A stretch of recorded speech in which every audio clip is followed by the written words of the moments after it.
Hello friend, welcome to civil Gyan. आप सभी का सिविल ज्ञान में स्वागत करता हूं। तो आज आपकी जो परसेंटेज की क्लास नंबर दूसरी है।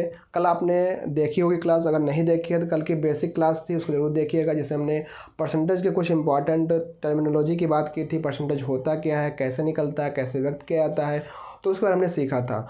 आज हम सीखेंगे कुछ ऐसे क्वेश्चन जो आपके एग्जाम पॉइंट ऑफ व्यू से होंगे, जो कि आपके एग्जाम में आ सकते हैं। जैसे कि यहाँ पे हमने कुछ क्वेश्चन को लिख रखा है। सबसे पहली बात, इसकी पीडीएफ आपको हमारे Telegram channel DDA JEE by Gyan पे मिल जाएगी। अगर आपने अभी तक पीडीएफ नहीं प्राप्त की है तो जा करके वहाँ पे पीडीएफ इसकी परसेंटेज की प्राप्त कर लीजिए। पहली पीडीएफ मिल गई, इसमें 9 क्वेश्चन है। तो आज हम उन्हीं 9 क्वेश्चन को यहाँ पे डिस्कस करेंगे। तो आपके पास अगर पीडीएफ होगी तो काफ़ी अच्छा समझ में आएगा। बाकी बाद में एक बार उसको और कर लीजिएगा। तो यहाँ पे 3 क्वेश्चन तो हमने लिख रखे हैं, बाकी जो बड़े बड़े क्वेश्चन हैं वो आपको पीडीएफ से मिल जाएंगे। तो यहाँ चलो करते हैं क्वेश्चन को। जैसे कि यहाँ पे लिखा है कि 4/5% का मान किसके बराबर होगा। तो भैया कैसे करते हो, 4/5%, ठीक है, परसेंटेज। इसका मतलब होता है 4/5 गुणे 1/100, ये होता है। बराबर कितना हो जाएगा, 4/500।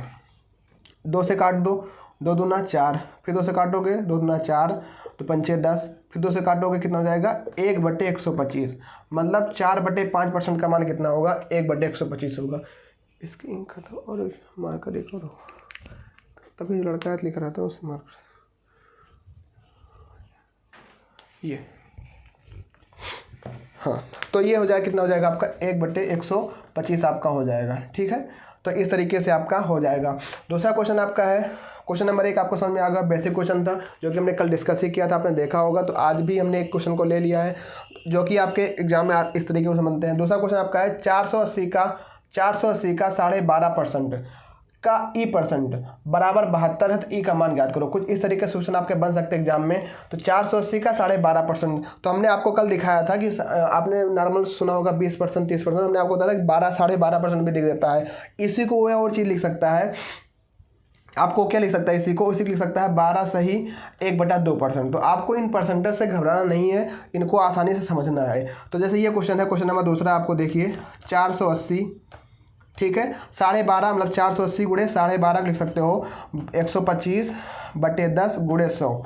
कुछ इसमें दिक्कत, परसेंटेज को हटाया 100 आ गया, दशमलव हटाया 10 आ गया, गुणे E%। तो E% को आप लिख दोगे E/100, ठीक। बराबर क्या करना है, 72। तो यहाँ से E का मान निकल के आएगा, देखो काटो, 25 पंचे 125 और 25 चौको 100, 5 एकन्नम 5, 5 दूनी के 10, तो कितना हो गया, 1/8 हो गया। तो 1/8 हो जाएगा। और इसी हम 8 का फायदा लेकर के 8 छंग 48 काट देंगे ऐसे, एक जीरो से एक जीरो को हम लोग कैंसिल कर देंगे। तो यहाँ से अगर हम E का मान निकालेंगे तो हो जाएगा इतना, 72 गुणे 10/6, 6 से काटोगे हो जाएगा यहाँ 12 और 12 धामा 120। तो E का मान कितना आ गया, 120 आ गया। तो कुछ इस तरीके से आपके एग्जाम में क्वेश्चन बन सकते हैं कि एक ही लाइन में दे रखा हो कि 480 का x का इतना परसेंट, फिर इसका इतना परसेंट, इसका इतना परसेंट, बराबर इतने के है, तो इसका मान क्या गया होगा। तो इस तरीके से क्वेश्चन बन सकता है। हमने यहाँ पे किया 480 का 12.5%, तो 480 गुणे 12.5 हमने, यहाँ दशमलव था हमने हटाया, बटा 10 आ गया। परसेंटेज के हमने साइन को हटाया, बटे 100 आ गया। इंटू E% था तो E/100 कर दिया, बराबर किसके, 72 का। तो यहाँ हमने इसको कुछ नहीं किया, सिंपल कैंसिल आउट करके E का मान निकाल दिया। ठीक है, तो इस तरीके का क्वेश्चन बनता है। अगला क्वेश्चन देखिए, क्वेश्चन नंबर 3। क्वेश्चन नंबर 3 आप लोग देखिए। क्वेश्चन नंबर 3 कह रहा है कि 544 का 25% प्लस 1400 का 38% प्लस 2880 का 60%। इसके बाद आपको 4 विकल्प देते हैं। पहला विकल्प आपको दे देते हैं,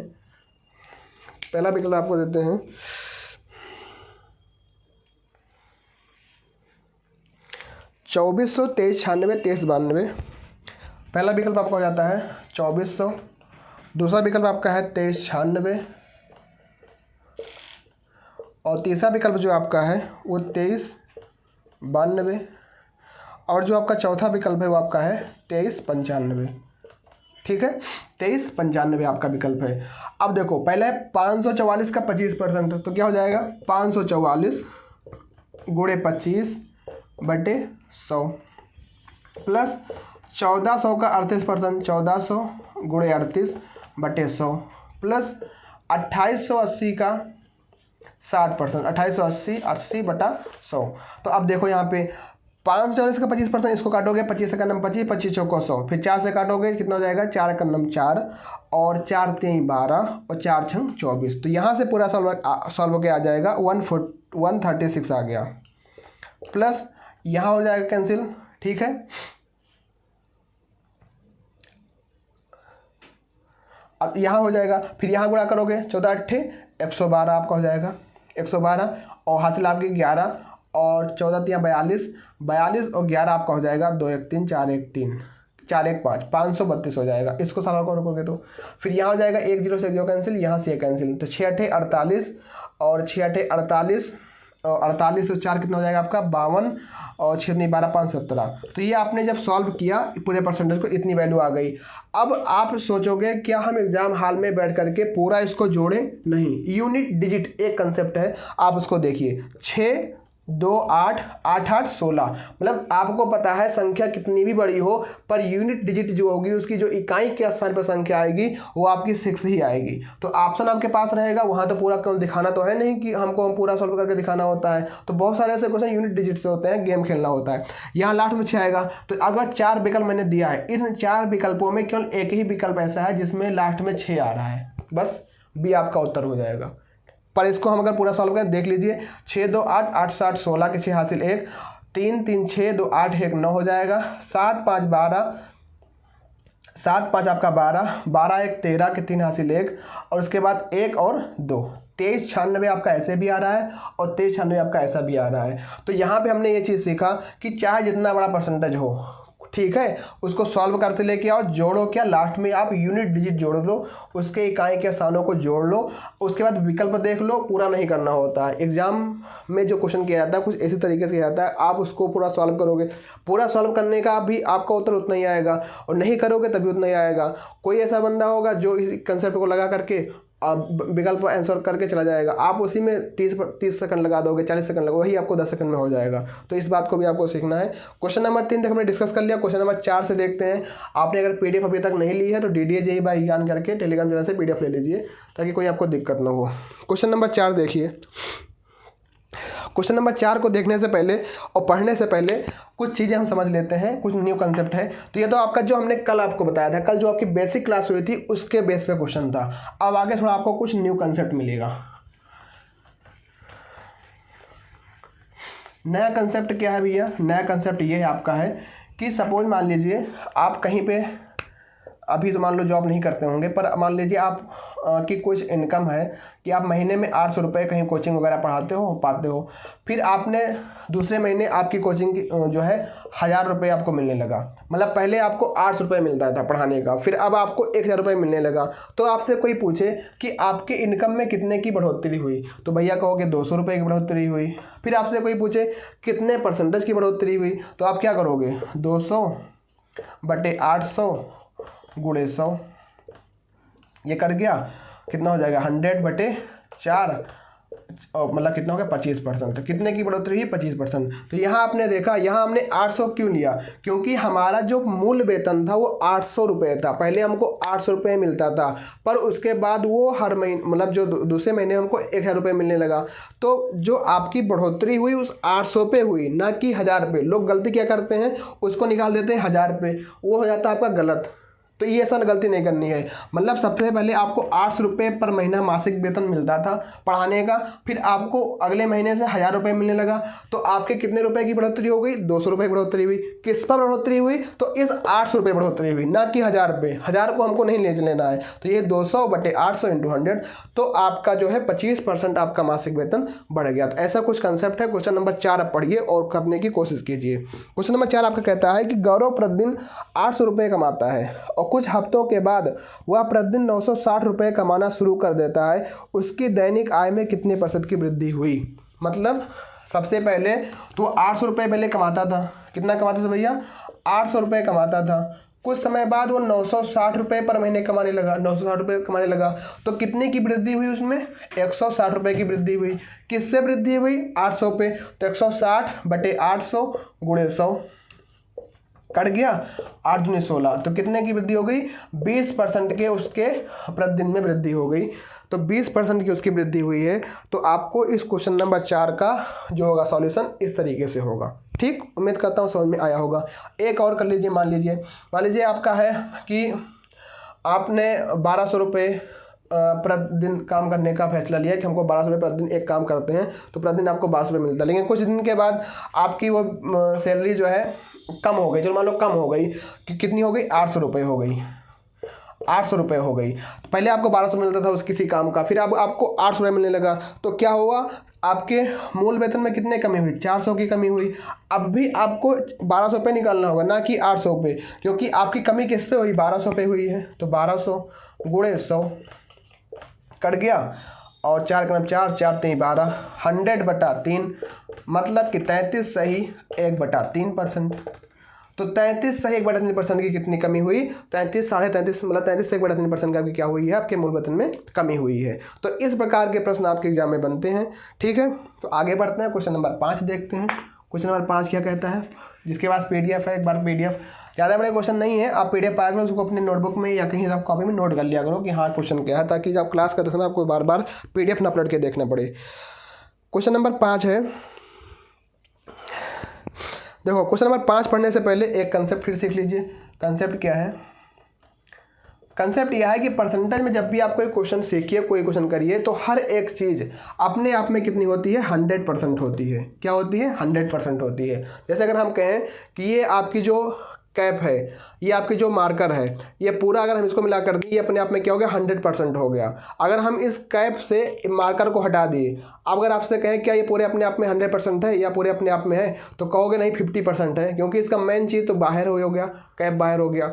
अगर मान लो आपने इसको ऑनलाइन ऑर्डर करके मंगवाया, इस पेन को, पता लगा इसमें मार्कर है ही नहीं, तो अब क्या इसको हम कह पाएंगे कि 100% ये है, 100% नहीं है। तो मतलब क्या हुआ कि कोई भी चीज़ अपने आप में 100% होती है। जैसे कि अगर हम यहाँ पे क्वेश्चन नंबर 5 को पढ़ें, कह रहा है कि एक फल विक्रेता के पास कुछ सेब थे, उसने 40% सेब बेच दिए, अब भी उसके पास 540 सेब हैं।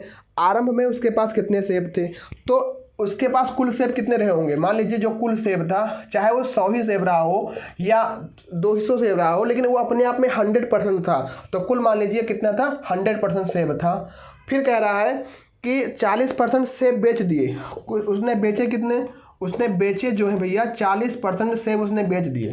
ठीक, अब बचे कितने उसके पास, बचे कितने, बचे उसके पास, जब 40% बेच दिया, 100% था, तो बचा उसके बाद कितना, 60% सेब बचा। आगे पढ़ो, कह रहा है कि और अब भी उसके पास 540 सेब हैं, तो जो 540 सेब आपके हैं वही तो आपका 60% है। मतलब कि 60% जो बराबर है आपका, वो 540 के बराबर है। ठीक, तो निकालना क्या, कुल सेब कितने थे, तो आपका 100% जो है कितने के बराबर होगा, तो क्या हो जाएगा, 540/60 × 100, 1 0 से 1 0 कैंसिल होगा, 6 9 54, 90 आएगा, 90 × 10 900। मतलब कुल सेब कितने थे उसके पास, 900 सेब थे। समझ में आया भैया कैसे कंसेप्ट हुआ ये। कुछ नहीं था इसमें, सिंपल क्वेश्चन था कि मतलब हमको ये मानना पड़ेगा कोई भी चीज़ अपने आप में 100% होती है। तो कह रहा था कि एक फल विक्रेता ने 40% सेब बेच दिए, तो मान लिया था हमने कि उसके पास 100% सेब थे। अगर उसने 40% बेच दिए तो बचे कितने उसके पास, 60% बचे। अब 60% की वैल्यू उसने दे रखी है कि उसके पास शेष बचे सेब की संख्या 540 है। तो ये जो आपका भैया 540 है, ये 60% के बराबर है। कितने के बराबर है, 60% के बराबर है। तो 60% बराबर ने 540 कर दिया, 100% का मान निकाल लिया, कितना आ गया, 900 सेब आ गया। तो ऑप्शन नंबर कौन सा इसमें है, ऑप्शन नंबर बी आपका जो हो जाएगा वो आपका राइट आंसर होगा। 900 सेब आपके हो जाएंगे भैया, 900 सेब। समझ में आ गया। क्वेश्चन नंबर 5 आपका ये इस तरीके से लगेगा। तो उम्मीद करता हूँ आपको यहाँ तक समझ में आया होगा। अगले क्वेश्चन की तरफ बढ़ते हैं और नया कंसेप्ट को सीखते हैं कि अगला कंसेप्ट क्या है। अगला क्वेश्चन कुछ नहीं है, बस एक थ्योरी के माध्यम से क्वेश्चन है। क्वेश्चन को पढ़ लीजिए और उसको करने की कोशिश कीजिए। ये तो समझ में आ गया होगा, इरेज कर देते हैं। क्वेश्चन नंबर 6, क्वेश्चन नंबर 6 आपका कह रहा है, यदि एक संख्या के 30% का मान 135 से 15 अधिक है, मतलब तो बताइए उस संख्या का 50% का मान कितना होगा। क्वेश्चन क्या है, यदि एक संख्या के 30% का मान 135 से 15 अधिक है, 15 अधिक है, तो उस संख्या का 50% का मान क्या होगा। देखो भैया सिंपल क्वेश्चन है, 30% का जो मान है वो कितना है, 135 से 15 और अधिक, तो मतलब कितना हो जाएगा 150, मतलब 30% उस संख्या का मान कितना है 150 है। तो आपको निकालना है 50% कितना हो गया, बहुत आसान क्वेश्चन है, कितना हो जाएगा 50%, 150 बटा 30 गुणे 50, कैंसिल मारो, 3 बचे 15, 50 बचे 250 होगा। अगर ये पूछा तो 100% का मान कितना होता है, 100% क्या हो जाएगा, 100% के लिए क्या करते 150 बटे 30 गुणे 100 कर देते, 3 बचे 15, कितना आ जाता 500 हो जाता। कोई दिक्कत नहीं। तो ये भी क्वेश्चन आपका आराम से हो गया। अगले क्वेश्चन की तरफ बढ़ते हैं। अगला क्वेश्चन क्या होगा,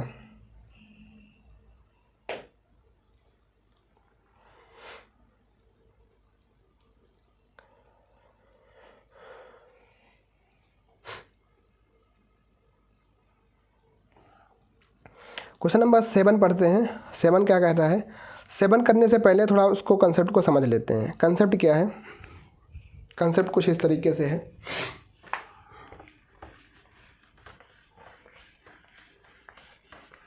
जैसे अगर हम आपसे कहें कि आपके पास 100 रुपये थे, ठीक है, अगर 100 रुपये थे आपके पास, 20% हमने उसको बढ़ा दिया आपके 100 रुपये में, 20% रुपये धनराशि और दे दी, तो आपसे पूछें कि कितना रुपये बढ़ा, कितना रुपये बढ़ा, मतलब 100 रुपये आपके पास थे, हमने उसको 20% बढ़ा दिया, तो कितना बढ़ा। तो आप क्या करोगे, 100 गुणे 20 बटे 100, तो कहोगे भैया हमारे पास 20 रुपये और आ गए, ठीक है।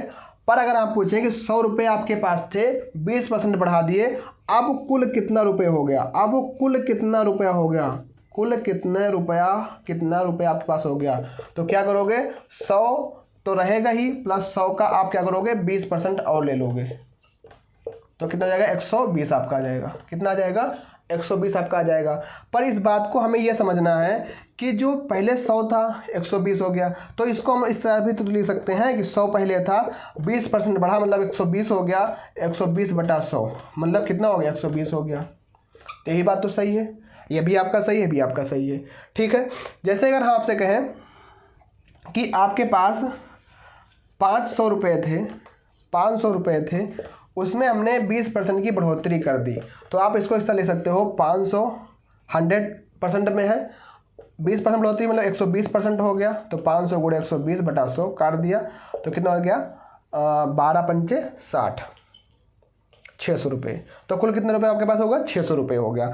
तो इसी कंसेप्ट पे एक और चीज़ आपको यहाँ पे सीखनी है कि जैसे कि मान लीजिए अभी आप लोग कहीं पर नहीं कमाते हैं, पर नॉर्मली मान लीजिए आप कहीं पार्ट टाइम जॉब करते हैं, जहाँ से आप और आपके कोई मित्र हैं, ठीक है, आप हैं, आपके कोई मित्र हैं, कुछ पैसा अर्निंग करते हैं, उनकी जो इनकम है 3:5 के अनुपात में है, मतलब आप और आपके मित्र की जो इनकम का रेशियो है वो कितना है 3:5 के अनुपात में है। आपने DDA JEE एग्ज़ाम को क्वालिफाई कर लिया, ठीक है, ठीक क्वालिफाई कर लिया, और आपके मित्र ने कोई और एग्ज़ाम को क्वालिफाई कर लिया, नानटेक के कोई से एग्ज़ाम को क्वालिफाई कर लिया, आपने DDA एग्ज़ाम को क्वालिफाई कर लिया। क्वालिफाई करने के बाद आपका जो इनकम हो गया बढ़ गया, बढ़ने के बाद मान लेते हैं कि आपके इनकम का अनुपात हो गया 4 मान लो 5:7 हो गया, अब इनकम का अनुपात ये हो गया। तो अभी आपसे कोई क्वेश्चन पूछे कि इनकम में परसेंटेज की कितनी वृद्धि हुई, इस तरह कोई कॉन्सेप्ट होता है, तो इसी कंसेप्ट को हम लोग आगे सीखेंगे। मान लो आपके इनकम में 10% की बढ़ोतरी हुई, मित्र के इनकम 5% की बढ़ोतरी होने के बाद आपका रेशियो ये हो गया। तो कुछ इस कंसेप्ट पे हम लोग आगे चीज़ें क्वेश्चन करने वाले हैं, तो उसको समझने की कोशिश कीजिएगा। जैसे कि क्वेश्चन पढ़िए और करने की कोशिश कीजिए। क्वेश्चन आपका है, क्वेश्चन कह रहा है कि एक विश्वविद्यालय के पुस्तकालय में गणित, भौतिकी और रसायन विज्ञान के पुस्तकों की संख्या, अब यहाँ पुस्तक की संख्या के बारे में है, पुस्तकों की संख्या का अनुपात 8:5 अनुपाते 9 के अनुपात में है। इन पुस्तकों में क्रमशः 10%, 5% और 5% की वृद्धि करने का प्रस्ताव है। वृद्धि के बाद पुस्तकों की संख्या का अनुपात क्या होगा? सबसे पहली बात, क्वेश्चन नंबर 7 आपका जो है, क्वेश्चन नंबर 7 आपका कह रहा है कि पहले तो इनका रेशियो कितना था, 8:5:9 था। ठीक, ये आपकी फिजिक्स है और मैथ है, फिजिक्स केमिस्ट्री, मैथ है और फिजिक्स है, आपकी केमिस्ट्री का रेशियो की आपके रेशियो था 8:5:9। अब उसके बाद इनमें कितने की वृद्धि हुई? इनकी वृद्धि हुई है आपकी 10% की, मैथ में 10% की वृद्धि हुई, आपकी जो फिजिक्स है उसमें 5% की, केमिस्ट्री में जो पुस्तकों की संख्या वृद्धि 5% की वृद्धि हुई। तो नया अनुपात बताना है कि जो वृद्धि के बाद नया अनुपात होगा वो आपको कितना होगा। तो कैसे करोगे? हमने आपको बताया था कि कोई भी चीज़ अपने आप में 100% होती है। यहाँ 10% की वृद्धि हुई, मतलब पहले 8 जो था 100% था, अब वृद्धि हो जाएगा होकर कितना, 110/100 हो जाएगा रेशियो। पहले जो आपका फिजिक्स था 5 का था, लेकिन अब उसमें 5% की वृद्धि हुई तो 105/100 हो जाएगा। फिर रेशियो, पहले आपकी जो संख्या केमिस्ट्री की पुस्तकों की 9 थी, लेकिन 5% की वृद्धि हुई, मतलब 100% थी, 100 में 5 और जोड़ो तो 105/100 हो जाएगा। ठीक है, 100 से 100 कैंसिल हो जाएगा। फिर उसके बाद 5 से काटोगे, 5 दूनी 10, 5 दूनी 10, 5 दूनी 10, 5 का नम 5, 5 दूनी 10, 5 का नम 5। नया अनुपात निकल के आएगा 8 में 16, 8 में 16 176, 21 25 105 और 21 9 का 9 189। तो ये आपका जो नया रेशियो होगा 176 रेशियो 105 रेशियो 189 आपका जो होगा पुस्तकों की नया अनुपात होगा। तो आपको समझ में आया गया होगा कैसे हमने किया यहाँ पे, मतलब जो 10% था उसको हमने मान लिया कितना, कि पहले तो 8 था आपको, तो 8 जो था अपने यहाँ पे 100% था, लेकिन उसमें 10% की वृद्धि हुई तो कितनी हो गई, 110/100। ऐसे हमने फिजिक्स को कर दिया 105/100, ऐसे हमने केमिस्ट्री में कर दिया 105/100। तो इस तरीके से हमने क्या कर दिया, अपने क्वेश्चनों को यहाँ पे कर दिया है। तो क्वेश्चन नंबर 7 तक हो गया। अभी आगे हमारे पास 2 क्वेश्चन बचते हैं, उनको भी हम लोग देख लेते हैं। कल से हमारा जो होगा नया थोड़ा इसी, कल से हम लोग क्या करेंगे, कल की हमारी जो क्लास होगी उसमें हम लोग परसेंटेज के 1-2 क्वेश्चन और भी जो एग्जाम में बनने वाले होंगे 10-5 क्वेश्चन और कर लेंगे, और बाकी फिर हम आगे सिंपल इंटरेस्ट और कंपाउंड इंटरेस्ट का मूव ऑन करेंगे। ठीक है, क्वेश्चन नंबर 8 अभी करते हैं।